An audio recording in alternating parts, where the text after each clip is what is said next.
Dopo il Gatto Gordo e il Caffè della Pe, controlli in massa anche all'angolo dei 33. La vice sindaca Franzoia, condividiamo la linea del questore e per la sicurezza. Vaffanculo razzista, il titolare del bar 70 è stato aggredito nella sera di lunedì in stazione a Trento. Non ho voluto dargli delle monete e mi hanno preso a calci, ora devo tenere la fasciatura 30 giorni.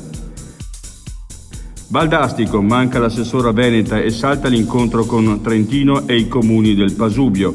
Nell'ultimo incontro ci hanno mostrato qualche freccia, ma nessun progetto. Una causa durata 2 anni, ma la startup trentina Ciao Manager sconfigge il colosso Airbnb. Il fondatore Filippo Battiti, ora vogliamo diventare leader mondiali.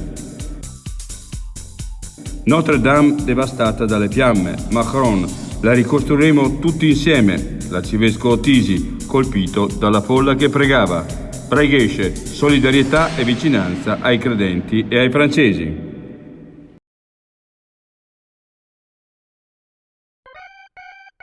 7:30, è ora di tornare a casa. È ora di fare la dichiarazione dei redditi. Prenota il tuo appuntamento con Cafacli su www.mycaf.it o telefonando al numero unico 199 199 730. Cafacli, dove tutto è più semplice.